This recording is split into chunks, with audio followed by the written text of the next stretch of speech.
Grayson Wolfe was more than a name whispered in high society halls.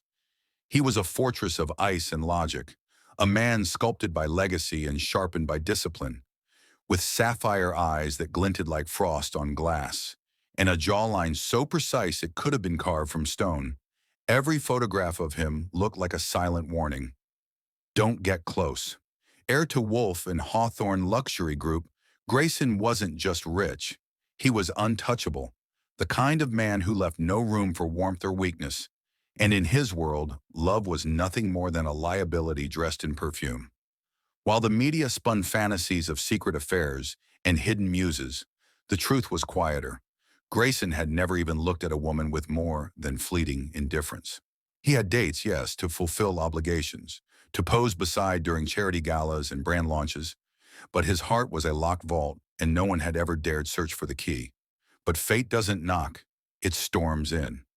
That storm arrived on a restless evening in Manhattan when thunder crawled like a warning through the clouds and rain fell not as droplets, but as arrows piercing the city's armor.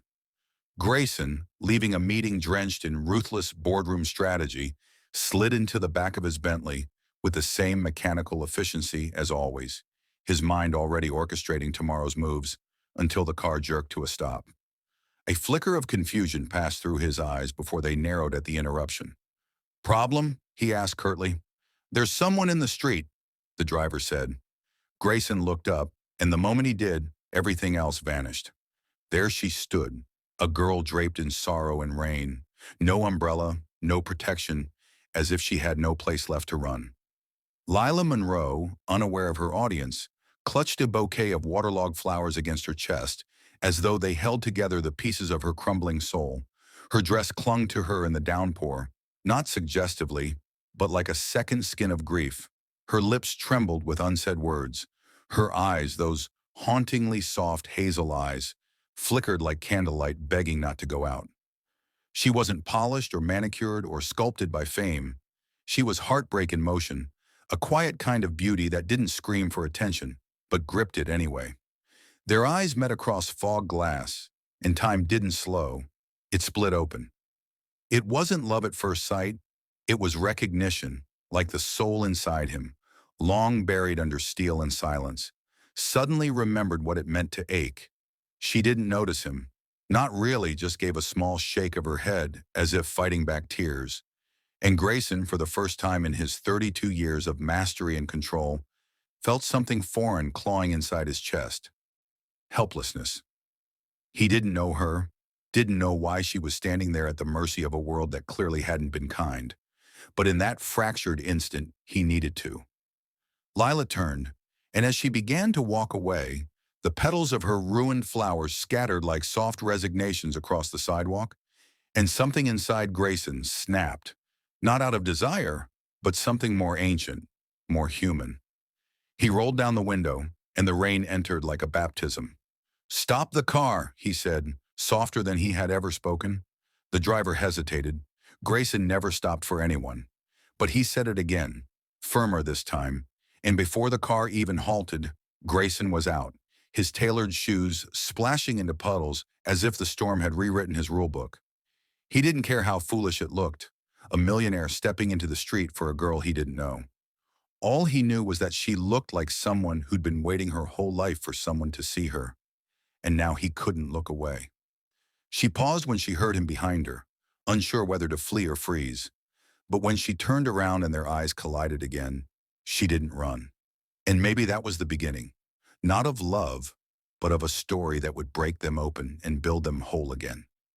The rain had long stopped, but Grayson Wolfe found that the storm had taken shelter inside him, unraveling like a fever that wouldn't break.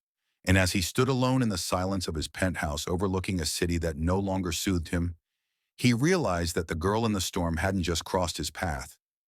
She'd altered his direction. Sleep evaded him, food tasted like paper, and every meeting he sat through the next day felt like background noise to the question echoing in his chest. Who was she? He didn't send a team or dig through data.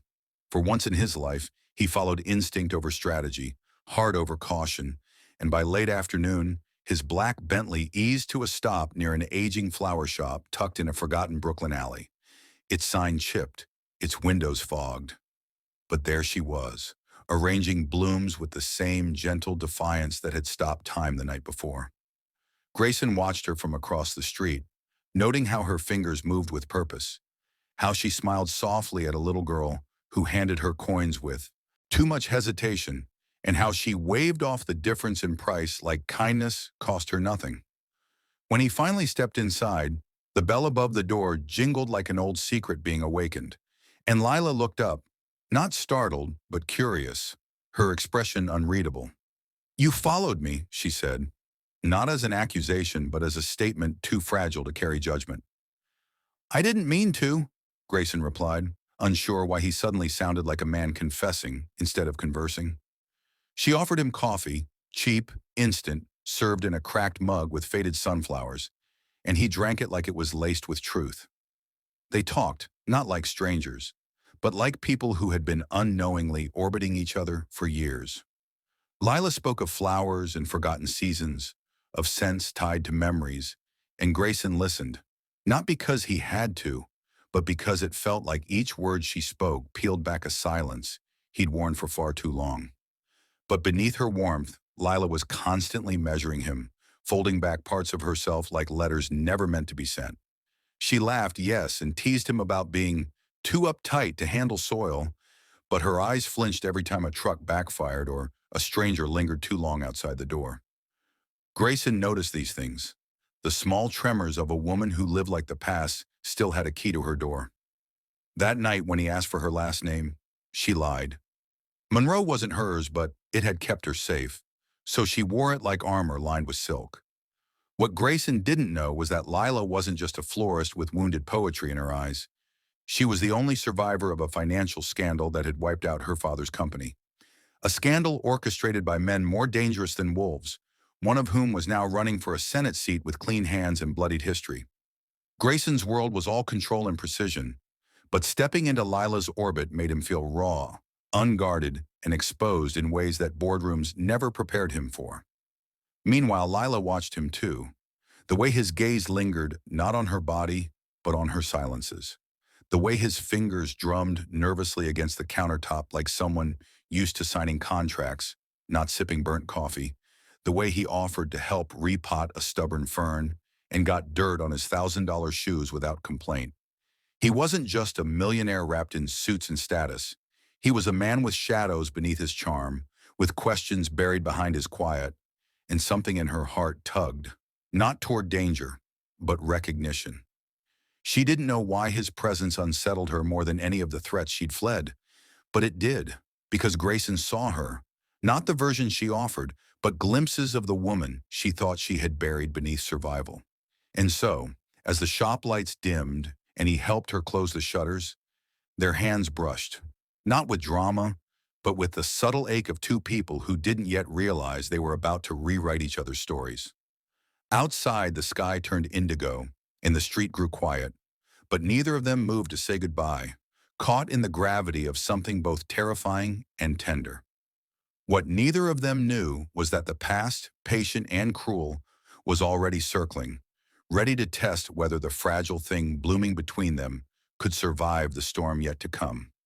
The night air in Grayson Wolfe's penthouse felt heavy with silence, the kind that spoke louder than any music or laughter could, as the city's distant glow flickered against the windows, like memories he wasn't ready to face. He poured them both wine, but neither touched the glass, their conversation unfolding like fragile petals in the dark. He spoke first, his voice low and rough with vulnerability, confessing the story he never told anyone, that his mother had vanished when he was barely a boy, leaving behind a cold house and a father who only cared about numbers, profits, and his company's relentless climb. A man who viewed Grayson less as a son and more as a lifeless asset, making love feel like a myth he never needed to believe, a fairy tale sold to fools and dreamers. Lila listened, not with pity but with a fierce understanding that startled him, her eyes holding a depth born from her own battles and betrayals, an unspoken promise that she saw beyond the walls he'd built around himself. The roasted lamb lay untouched between them as the silence stretched, filled with more meaning than any words could carry, until the night grew too heavy to bear, and Grayson realized that opening up to her was both terrifying and necessary, that she was the first person who ever dared to hold the fragments of his broken past without flinching. But just as the fragile bond began to weave between them, an invisible storm gathered outside the penthouse walls. His cousin Evelyn, sharp and cold as winter, whose envy for Grayson's empire had always simmered beneath polished smiles, had uncovered the truth she hoped would destroy him. Lila was not the innocent florist she appeared to be. She was the daughter of a man whose downfall had been orchestrated by Grayson's own family company, a ruin that had crushed her father's life and scattered her family to the winds. Evelyn, sensing power in the revelation, leaked the story to the press with the precision of a surgeon, the next morning's headlines ripping through the city like wildfire. "Millionaire's new flame is the daughter of a crook," they screamed, painting Lila as a threat, an enemy, a scandal waiting to explode. Grayson's fury was volcanic, but it wasn't aimed at Lila. It was directed at the ruthless world that refused to let wounds heal, at a society quick to judge and slow to understand, at the ghosts of the past that clung to both their lives with cruel tenacity. Lila, hurt but resilient, vanished before the city even blinked awake, slipping away silently, leaving behind the echo of broken promises and questions that weighed heavier than the rain that had first brought them together. Grayson stood in the ruins of his penthouse, his heart torn between the memory of her warmth and the cold reality that their worlds might be too fractured to mend, as the silence screamed louder than ever, and the night swallowed his hope like a shadow devouring light. The air hung thick with the bitter taste of betrayal, not from love lost, but from family ties twisted into chains. The pain of knowing that the woman who had touched the fragile parts of his soul was now a target, a pawn in a game played by those who valued power over truth. And as the city moved on, indifferent to the storm raging inside him, Grayson vowed that he would not let the past dictate his future, not if it meant losing the one person who had finally broken through his fortress of solitude. Somewhere beyond the gleaming towers and flashing cameras, Lila carried her own battle, her heart heavy with secrets and silence, knowing that to fight her demons meant risking everything she'd just begun to hope for: love, trust, and maybe, just maybe, a chance at healing. And so the night stretched endlessly, two souls caught between desire and destruction, love and loss, silence and the cruel roar of a world that refused to let them be free. For weeks, the city's pulse seemed to slow for Grayson Wolfe, as if the heartbeat of Manhattan itself had dimmed in the absence of the woman who had stormed into his life and shattered his carefully constructed solitude. Every morning, he awoke with a hollow ache where her presence had once lingered, the space beside him in his penthouse cold and empty, a silent reminder of the impossible void she left behind. A void not even the finest champagne or the most extravagant luxuries could fill, because Lila Monroe was no ordinary woman, and her disappearance felt like the tearing away of light from his darkest corners. He roamed the streets she once walked with fevered desperation, chasing shadows, her scent carried faintly on the breeze like the echo of a half-remembered song. Every crumpled newspaper headline and every whispered rumor was scrutinized as if a clue might be hidden in plain sight. But no matter how far he searched, she remained elusive, a phantom that haunted his every step and every thought. What he didn't know, and what weighed heavily on Lila's heart, was that her disappearance was not an escape, but a desperate return to the place where her story began. A small, weather-beaten town miles from the glittering skyscrapers of New York, where memories of broken promises and lost innocence clung to the streets like the scent of rain on concrete. She had returned to care for her younger brother, Ethan, whose fragile body was a cruel testament to the battles life had dealt her family, and whose illness had drained her of strength and hope alike. Lila's life was unraveling thread by thread, pulled taut by the demands of a past she had tried to bury and a present that refused to let her forget. And she knew with gut-wrenching certainty that to allow Grayson into this chaos would mean dragging the most precious man she had ever known into a storm far darker and more dangerous than anything he had ever faced. So she vanished silently into the night, becoming a ghost in the very place that shaped her resilience and her sorrow. Meanwhile, Grayson was left adrift in a sea of silence, the absence of Lila screaming louder than any shout, each moment stretching endlessly as he wrestled with a pain that no amount of power or wealth could soothe. A pain that was raw and untamed, the ache of a man confronting a love that was no longer an idea, but a devastating reality.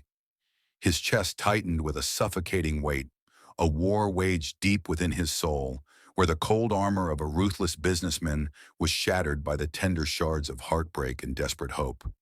For the first time in his life, his money, his influence, and his carefully guarded pride were useless against the chaos that consumed him. And he found himself sinking into an obsession that blinded him to everything but the burning need to find Lila and heal the fractures between them.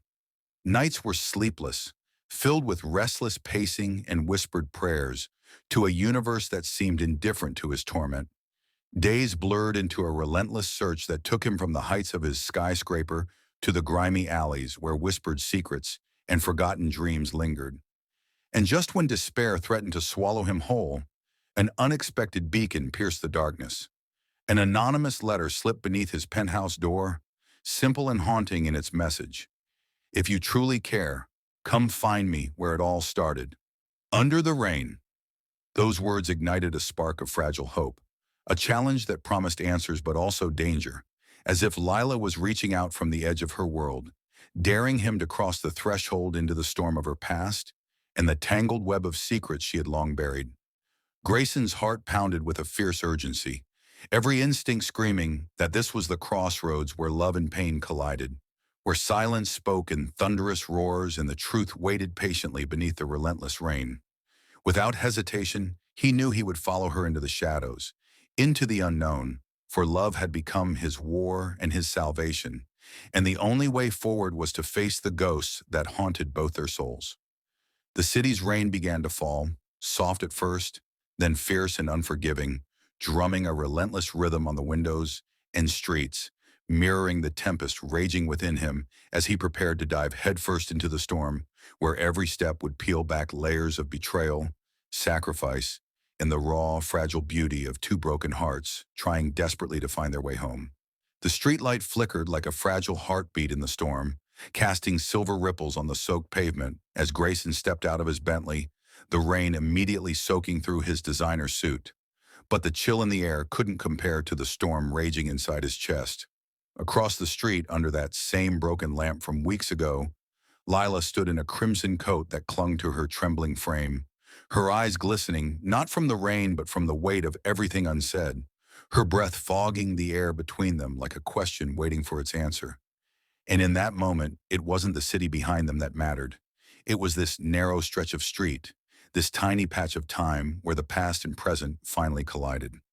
Grayson's shoes slapped through puddles as he moved toward her, each step deliberate, heavy, soaked with memory, until finally he stood before her, chest heaving, heart wide open, his hair clinging to his forehead, his lips parted but silent because there were too many things to say and not enough language to say them in.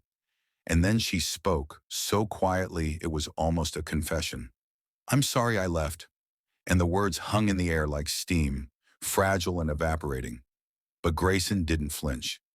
He met her eyes with a calm intensity that had nothing to do with rage and everything to do with ache. And when he replied, "I'm not," it wasn't cruel. It was truth wrapped in heartbreak. Because it taught me what love feels like when it's gone. And that sentence, simple, raw, unguarded, made Lila's bottom lip tremble just enough for him to notice. They stood inches apart, not daring to close the space too quickly, as if afraid the moment would vanish if rushed. The rain a symphony around them, drowning out the honks and chaos of Manhattan, reducing the world to just two souls in a storm that seemed to grieve with them. Her hand brushed a strand of wet hair behind her ear, and he watched every move like a man starving, not for touch but for meaning, for clarity, for the feeling of finally being seen. After years of building walls no one cared to climb.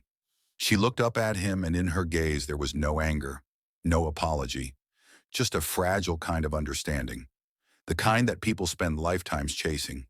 And in that space between them, filled with damp clothes and trembling breasts, Grayson lifted a hand, cautiously, reverently, until his fingers found the curve of her cheek, where rain and tears had long since blended. The contact was so gentle it might have been mistaken for hesitation. But it wasn't. It was reverence, a silent way of saying, I missed you without ruining it with words. Lila leaned into his palm as if it were the first warmth she'd felt in days, her eyes fluttering closed for a moment too long.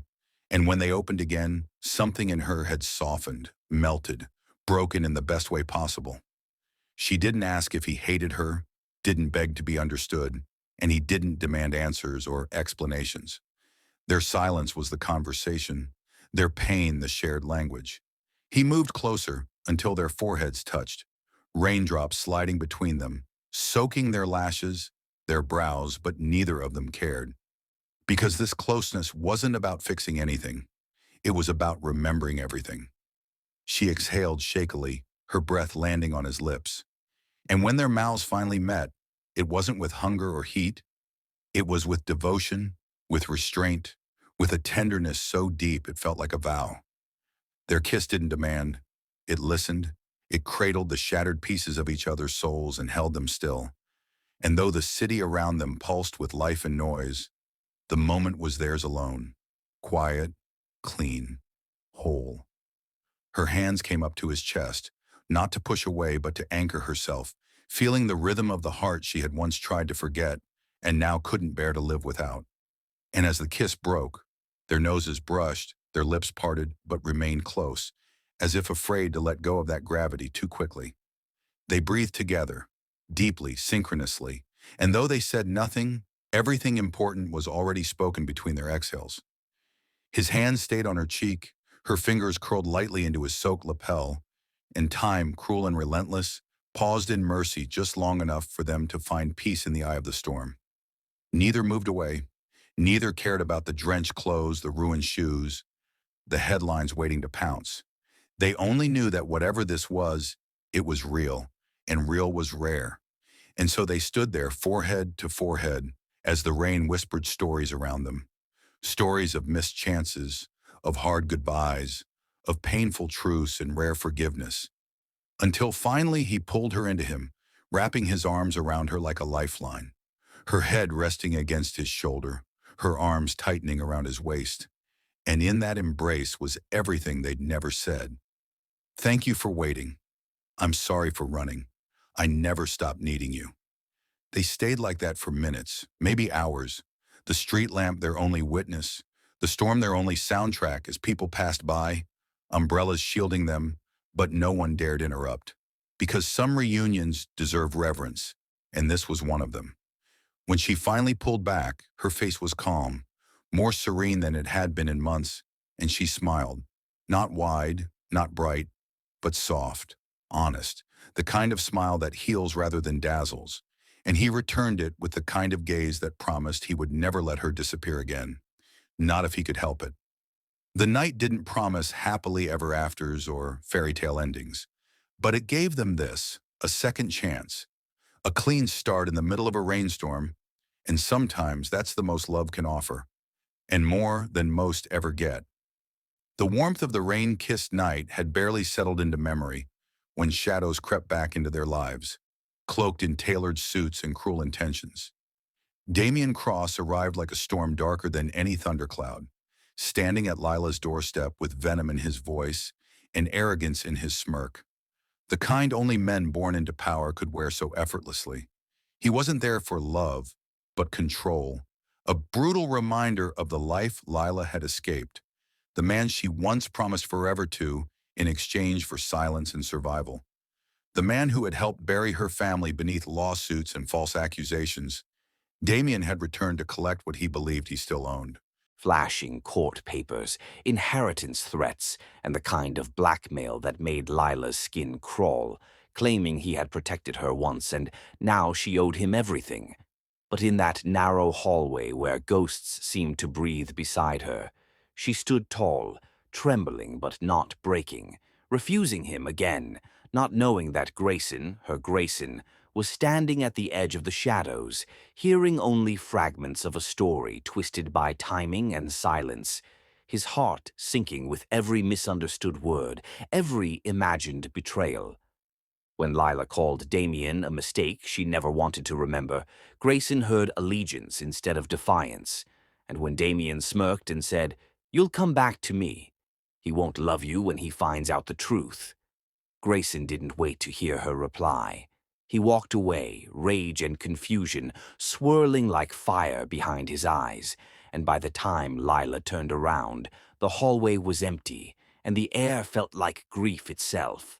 The next day, Grayson arrived at her flower shop, face like granite, voice hollowed out by heartbreak, eyes no longer blue skies but winter storms. "Was I just a pawn, too?" he asked, not shouting but cutting deeper with each syllable than screaming ever could.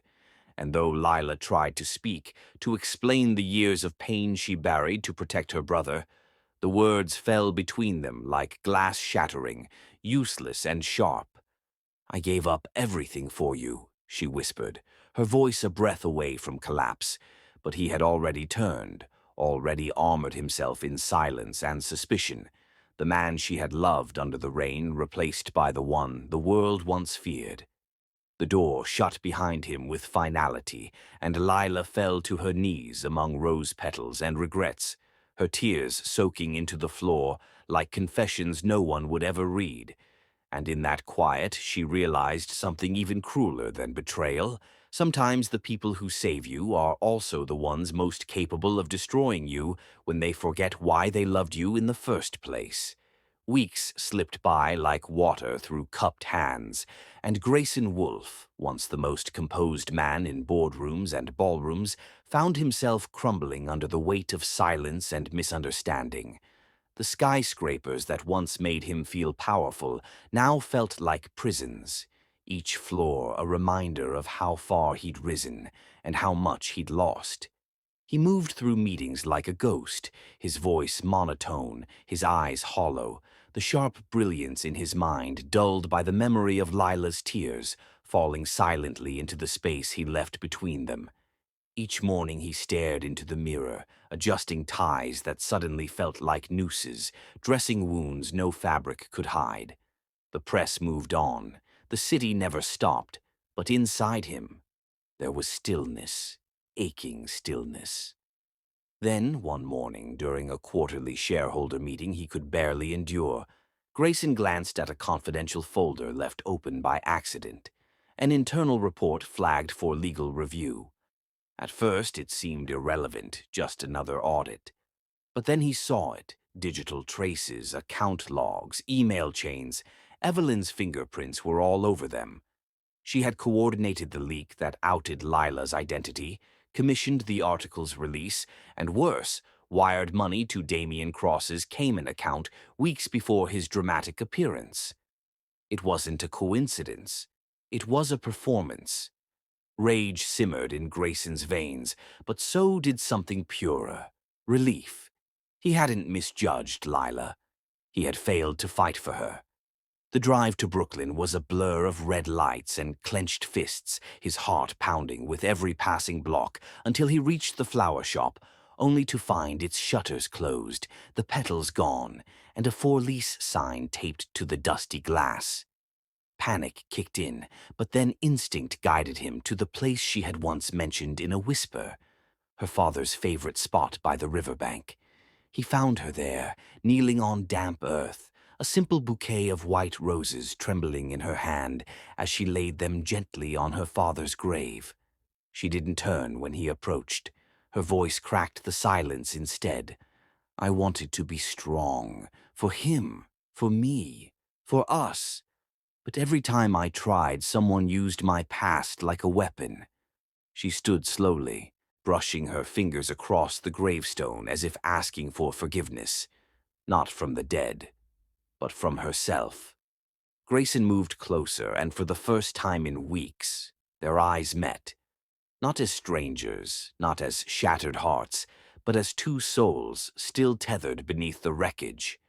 "I was never perfect," she said, trembling. "But I never used you. Not for your name, not for your wealth. You were the only thing I never faked." Her words pierced deeper than any lie ever could, not because they were dramatic, but because they were real, raw, and born of the pain she never wanted to share. Grayson reached for her hand, not like a savior, but like a man finally ready to listen. "You didn't break me, Lila," he whispered, voice low but certain. "You built me into someone who knows what it means to truly love and to fight for it." Around them, the river moved like time, slow but steady, and petals from the bouquet drifted in the breeze, soft like forgiveness.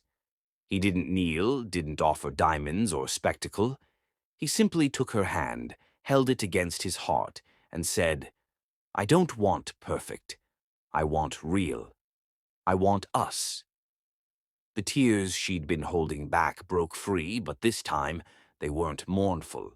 They were a release, a cleansing, a laugh mixed with sobs as she nodded through the downpour of emotion. "You still want me after all of it?" she asked, voice trembling, eyes wide like the moment he'd first seen her under the street lamp. "Especially after all of it," he replied, smiling through his own misty eyes. They stood there, not as the millionaire and the florist, not as scandal and shame, but as two fractured hearts choosing to mend together. Around them the world didn't pause, but for that moment it felt like it did. Birds circled above, and the river kept flowing, and petals kept falling like quiet blessings from a sky that no longer threatened thunder. In that stillness, without contracts, without vows, without guarantees, they chose each other, and for the first time in both their lives, they weren't running anymore.